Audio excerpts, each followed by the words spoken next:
Hi and welcome to The Folk Show. It's a special edition this week and no mistake because I'm delighted to say that my guest is Paul Simon. I know, what an honour, eh?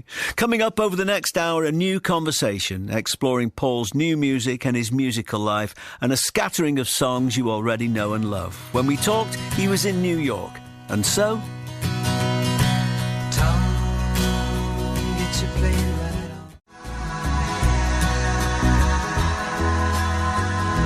From Bridge Over Troubled Water, the only living boy in New York, Simon and Garfunkel. So, Paul Simon, where do you start? What can you say? An outstanding artist of his generation, writing loads of deeply loved songs across nearly 70 years of music making, much of it in the folk idiom or close to it.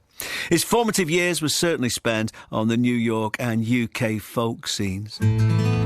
The latest chapter in his musical life is perhaps unexpected. 7 Psalms is a seamless 30-minute song cycle that evolves over one long track. So, I linked up with Paul recently for a chat about that and lots more. I've been thinking about the Great Migration.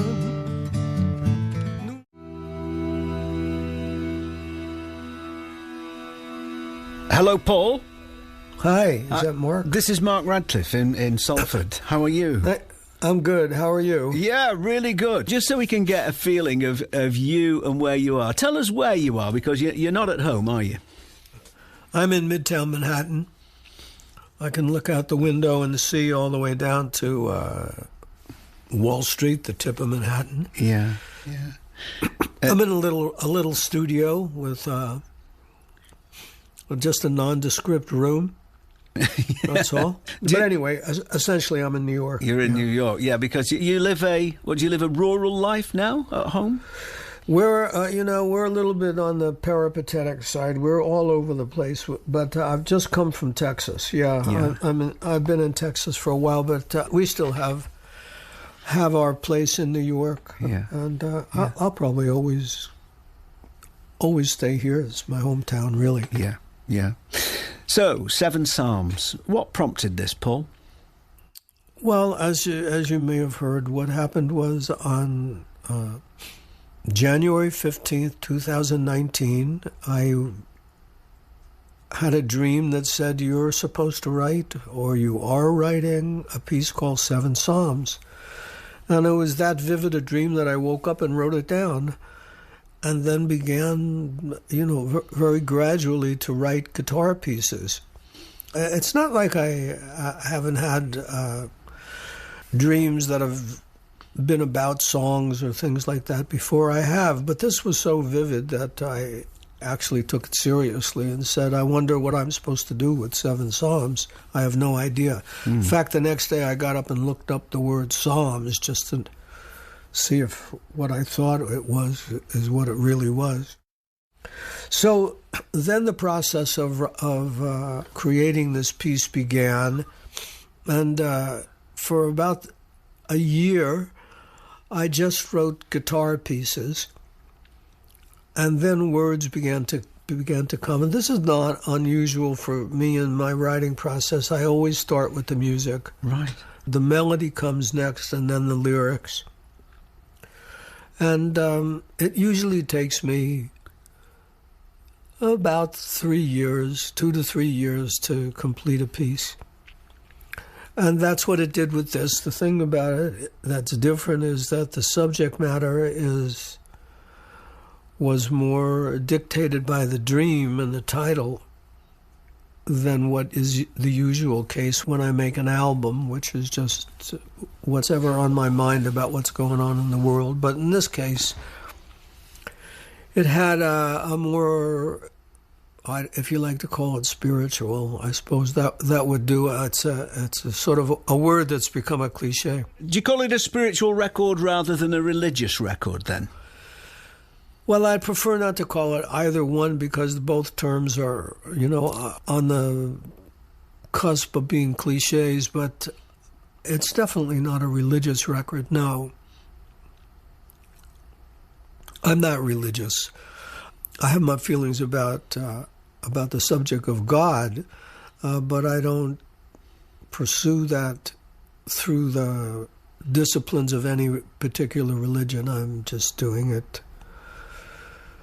just through nature, I guess, and time of life that puts me into the realm of what you might call the spiritual. Sure. Can I just clarify something with you? You said your process was 2 to 3 years when you're working on a piece. Would that be for, do you mean for an album, or does that mean for each individual song would have a gestation of that long? No, for a group of songs.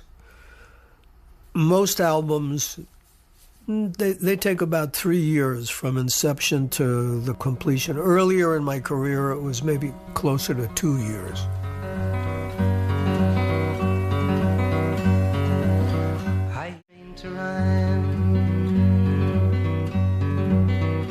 I mean, when you write a song, presumably, in a familiar song structure, verse, chorus, bridge, middle eight, or however it is, presumably that locks into the memory quite easily. Was this harder in that sense? Because they are songs, but perhaps more impressionistic, and you also had a vision of a longer piece. So was it harder to lock into the memory while you were kind of going over it and routining it? No, it wasn't harder. I don't really think about the writing or the creating process as hard. Sometimes it's a puzzle that's takes me longer to resolve, but it's not hard. It's fascinating. It's what I love, and it's what I've done. I've been doing this since I'm 13 years old.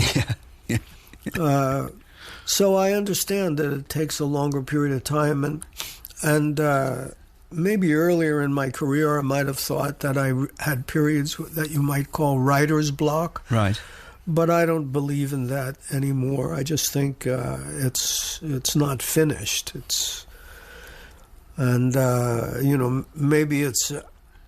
I'm working on it on a subconscious level, or maybe it just takes a long time before the thought becomes clear enough to put it into a song form.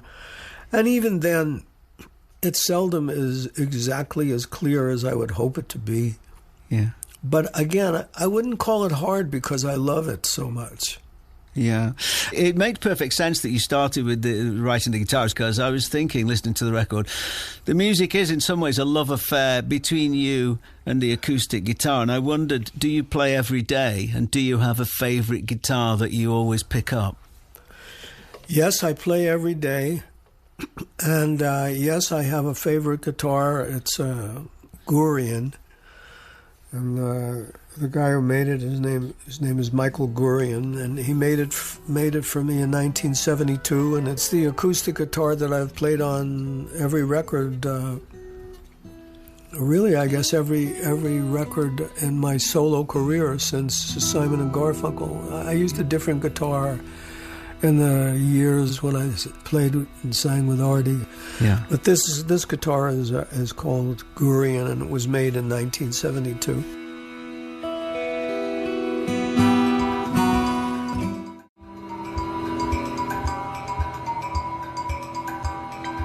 There's a line in the words to on Seven Psalms. It says, "When I was young, I carried my guitar down to the crossroads." So, did you sell your soul to the devil like Robert Johnson? No, I went to England. I don't know. Yeah, I was going to ask you about It didn't hardly seem like selling my soul to the devil at the time that I came to England. It was 1964, and it was just as the Carnaby Street revolution was going on. It was a great time to be there, and I lived there in 64 and 65, and then I came back to the States when The Sound of Silence became a hit. What do you remember of those folk clubs in London? I mean, who were you hanging out with? Martin Carthy and people like that? Well, I knew Martin Carthy. In fact, the first flat that I rented was Martin Carthy sort of gave it to me because he was moving out, and I think he was getting married and moving into another place. Right. So, yeah, I knew Martin Carthy. I knew Bert Chance. There was a guy named Red Sullivan that I used to know. I'm sitting in the railway station, got a ticket for my death. Silently for me. I started out really in very small folk clubs, not in London, but in Essex, in Brentwood.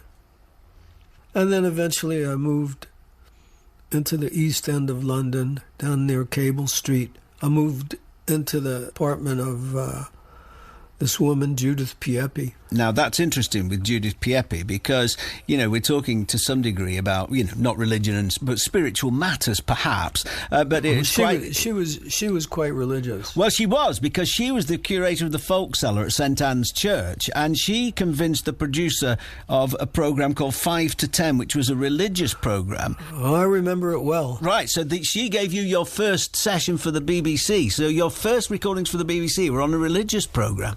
Yeah, they were on that program 5 to 10. Yeah. That's right. I listened back to some of those things and the leaves that were green and things, and you're talking about kind of, you know, the passage of time. You seemed in some ways to have some of the same thoughts you're having now on Seven Psalms, even as a young man.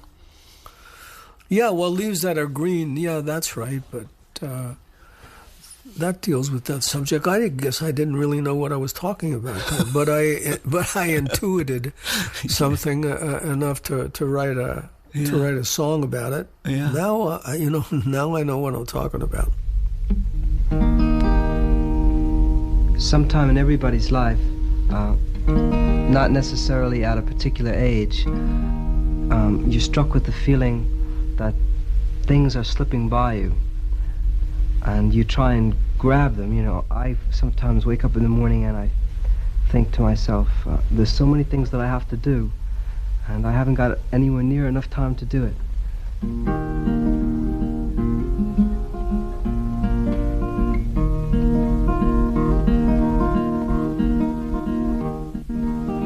I was 22 years when I wrote this song. I'm 23 now, but I won't be for long. Time hurries on, and the leaves that are green turn to brown, and they wither with the wind, and they crumble in your hand. Once my heart was filled with the love of a girl. I held her close, but she faded in the night, like a poem I meant to write. And the leaves that are green turn to brown, and they wither with the wind, and they crumble in your hand.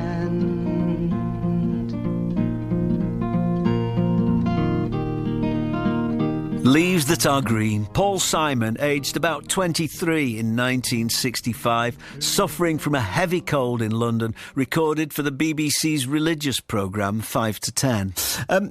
So to what extent is Seven Psalms a reflection on your own mortality at this stage in your life? Another line from the lyric, we're all walking down the same road. You know, I wasn't really conscious of it as anything more than one of the threads in the fabric of the piece, the idea of death. But it came about quite naturally as a part of, but not the main thing. And I would not say that it's something that I spend an inordinate amount of time thinking about, but I mean, naturally I think about it to some degree, but it's not troubling to me, and it doesn't distract or preoccupy my thinking. You said it's not a religious album, but you've got some thoughts about God. And a phrase that comes up more than once is, the Lord is my engineer. I mean, what does that suggest? That you think that we are, to some extent, all following a preordained plan, or something different? I guess you would have to clarify what you meant by preordained. I certainly don't think that people's lives, or individual lives, are preordained, but as a species, you know, maybe that's so. The idea that one resolution or conclusion or another are possibilities is something that's entwined in the Seven Psalms piece. It goes back and forth. Sometimes there's a belief, then there's a questioning of the belief. But that's why I called it a psalm. It's not the same as a psalm in the biblical sense, which is a song that's written to praise God. It's really about how to think of yourself and how to think of all of ourselves with the possibility of a creator. And I don't think we ever can get, I shouldn't say we, I don't think I can ever really come to a definite conclusion. But I don't find that disturbing. I just take it as that's the best that I can come up with. Sure. Yeah, I just suppose the phrase "the Lord is my engineer" came up a couple of times, and I thought, if we think about engineers, they build things for us that make our lives easier generally. So I was just wondering why you chose that phrase, that the Lord is my engineer, whether some guidance or help was being offered there. Well, I don't know whether I chose that phrase or the phrase chose me. Right. It came, and I then began to write about it. We could think of the word engineer as being an architect, someone that builds. You could think of an engineer as the person who is driving the train. It could be different things. It came to me. And because it came to me, I stayed with it and tried to go from that thought to the next thought, which was the Lord is my engineer, the Lord is the earth I ride on, the Lord is the face in the atmosphere, the path I slip and slide on.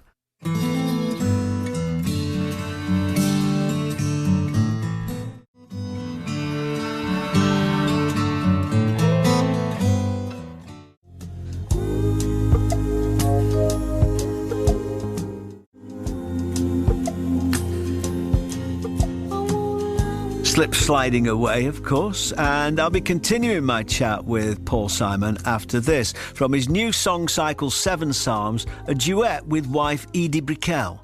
Wait.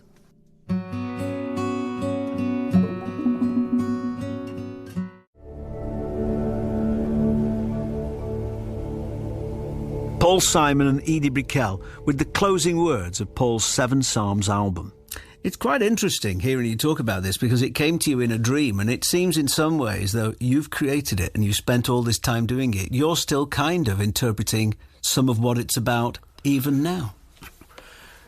And I'm not totally comfortable doing the interpretation, to be honest with you, because the whole idea of explaining what it is that I wrote, it's really antithetical to finding what it is that I meant.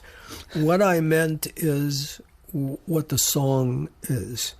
That says, to the best of my ability, whatever my thoughts are on the different subjects. Now talking about it in one paragraph or another, trying to explain what I said to the best of my ability in song form, is not really satisfying.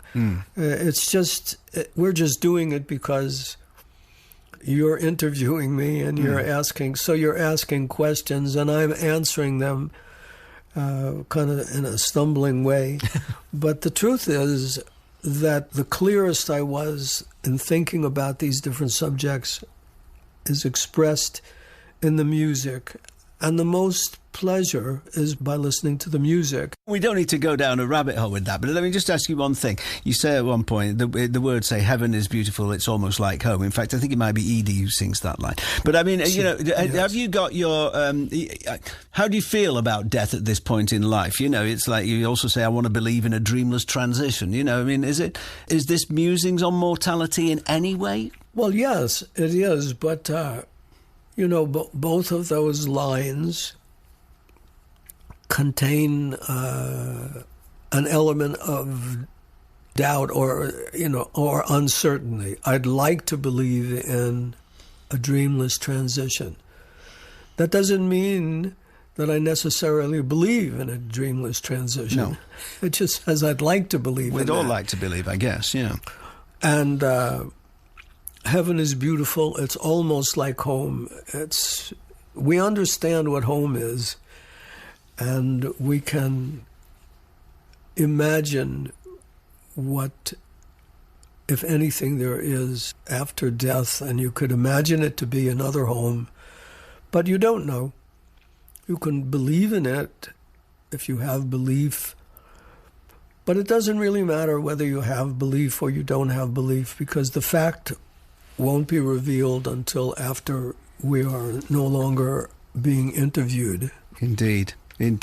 I mentioned the fact that your wife Edie sang some of it, and there's some other voices on there. I'm never quite sure how to pronounce it. Voces 8? Yes, that's how it's pronounced. Voces 8. Did you always envisage having other voices other than your own on this? I didn't envision much. These creations become what they're going to become as I'm making them. I don't have an idea before I set out. Voces 8, it's extraordinary a cappella octet. Mostly they sing a classical repertoire, but they also do some popular music. I mean, in fact, to my surprise, I when I looked over their repertoire, they had recorded The Sound of Silence a few years earlier. But that isn't why I picked them. I picked them because of their extraordinary blend and musicality. And I thought this would be a great element.